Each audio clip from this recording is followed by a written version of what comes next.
When we talk about relationships, one of the most dangerous traps a woman can fall into is the slow, almost invisible act of shrinking herself to fit into a man's comfort zone. And I call it dangerous because it doesn't happen all at once. It's rarely dramatic. It happens quietly, subtly, moment by moment. It's when you choose not to say what you really think because you don't want to upset him. It's when you set aside your ambition because you sense it makes him feel less secure. It's when you start lowering your standards, not because you believe they were wrong, but because you want to make things easier for him. That is shrinking. And it is one of the fastest ways to lose the very essence of who you are. The irony is most men won't even ask you to do this directly. Some will, but many won't. Instead, they'll reward your shrinking. They'll show approval when you prioritize their needs over your own. They'll encourage your silence because it means less conflict. And before you realize it, the relationship becomes an invisible contract. The less of yourself you bring, the more peace you get to keep. But peace built on silence is not peace, it's suppression.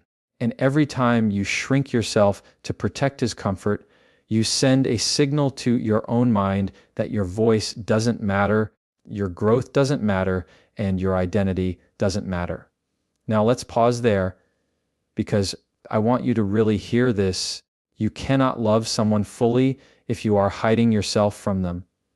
That is not love, it's performance. You are not a partner in that kind of relationship. You are a mirror reflecting back only what he wants to see. And that's a lonely place to live. Psychology teaches us something very powerful here. The human need for authenticity is just as critical as the human need for connection. If you constantly trade authenticity for connection, you will end up with neither.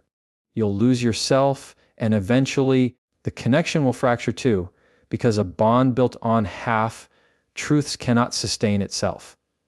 Now, I know some of you may be thinking, but isn't compromise part of every relationship?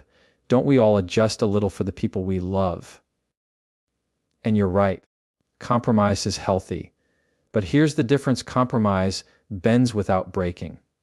Shrinking breaks you over time. Compromise says, I'll meet you halfway because I value this relationship. Shrinking says, I'll abandon myself because I'm afraid you won't value me otherwise. Do you see the difference? One preserves your dignity, the other erodes it. Let me give you an example.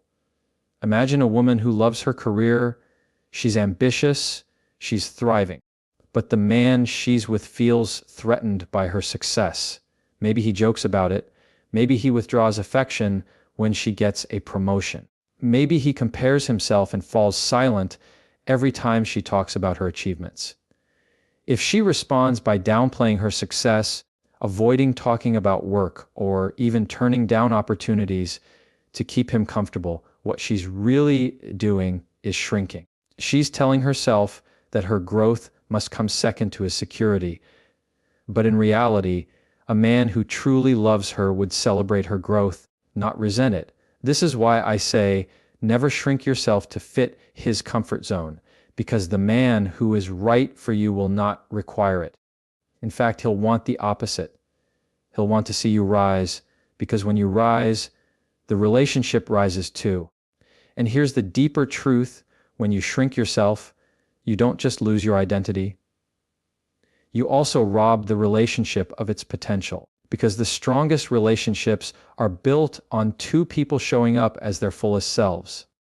When one person is smaller, quieter, dimmer than they really are, the relationship becomes lopsided, and eventually it collapses under the weight of imbalance. There's also a spiritual dimension to this. Think about it. You were not created to be less than what you are. Every strength you have, every talent, every piece of your voice and your vision, it's all part of your design. To shrink yourself is not only a betrayal of you, it's also a betrayal of the life you were given. When you deny your own light, you deny the very purpose that makes you unique. And if a man is uncomfortable with your light, that is not a reflection of your worth. It's a reflection of his own insecurity. And here's the reality: a secure man is not threatened by your strength. A secure man doesn't need you to be smaller so he can feel taller. He knows who he is, and he celebrates who you are. That's the kind of relationship worth holding out for. Anything less is a slow erosion of your soul. So let me ask you, how many times in your life have you chosen silence when you wanted to speak? How many times have you chosen smallness when you wanted to stand tall? How many times have you abandoned your truth just to make a man feel comfortable? Because every one of those moments was a piece of yourself being chipped away, and you deserve more than that. Here's the bottom line: do not contort yourself to fit into someone else's frame. If he cannot hold space for the fullness of you, he is not your person. Love should feel like expansion, not confinement. It should feel like breathing deeper, not holding your breath.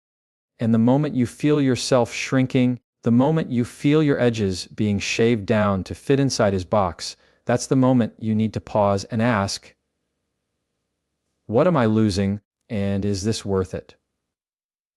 Because the truth is, the love that is meant for you will never require you to be less. It will call you to be more. It will invite your whole self to the table. And when you bring all of you, your voice, your ambition, your light, you don't just honor yourself, you give the relationship its best chance to thrive. So never shrink yourself to fit his comfort zone. Never confuse his discomfort with your duty to adjust. Never dim your light just to keep him from feeling small. Because the right man won't ask you to shrink, he'll make space for you to shine.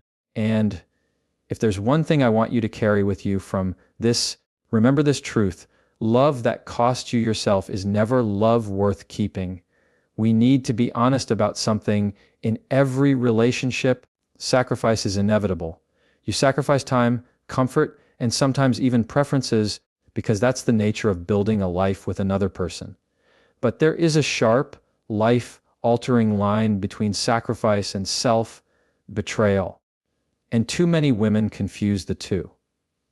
Sacrifice is when you give because love moves you to, and the relationship is strengthened because of it. Self-betrayal is when you give because fear pressures you to, and the relationship gets weaker even though it looks like it's being held together. The difference is not just in what you do, but in why you do it and what it costs you.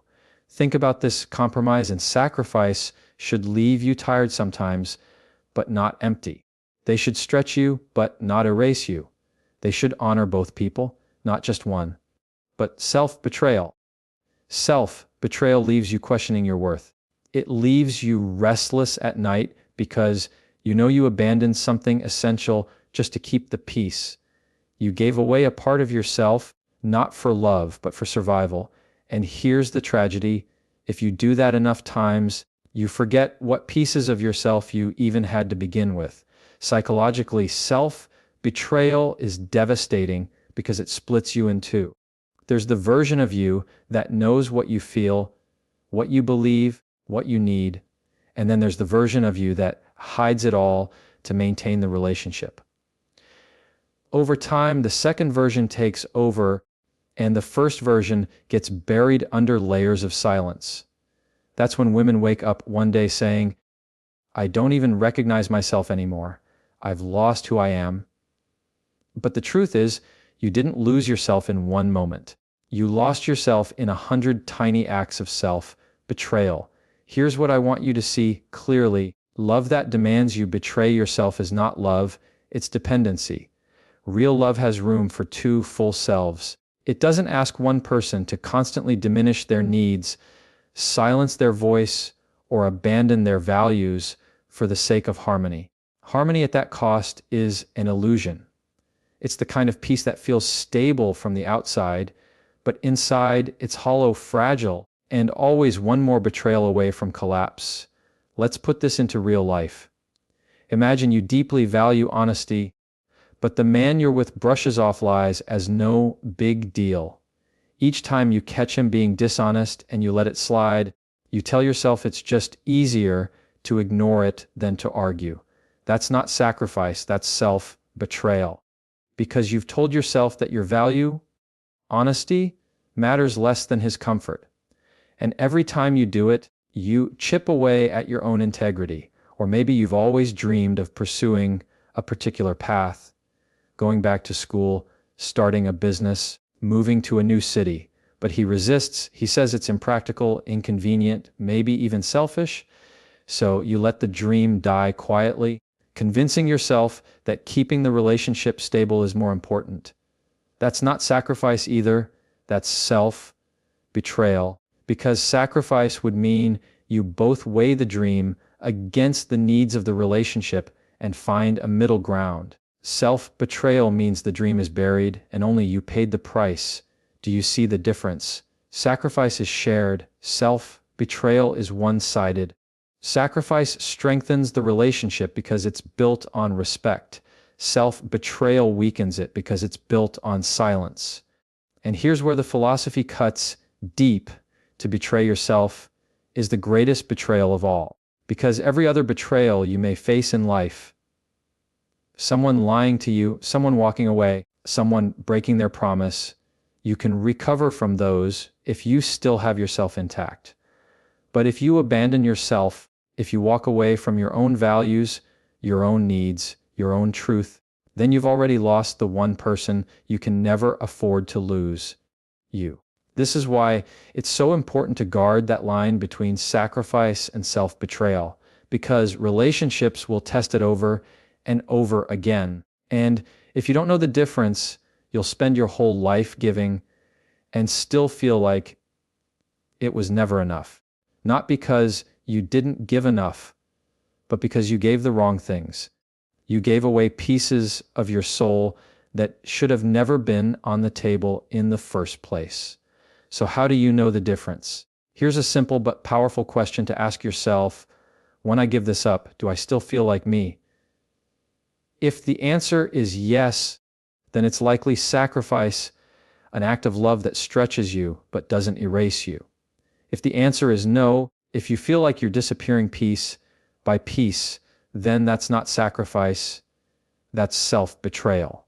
And let me tell you, no relationship is worth the cost of betraying yourself, because the man who truly loves you does not want a hollowed out version of you. He wants the real you, the you with opinions, dreams, needs, and boundaries.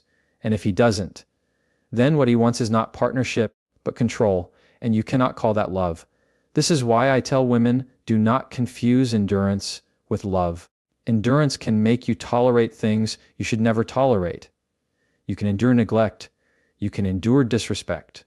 You can endure silence. But endurance doesn't make those things love. It just makes them tolerable.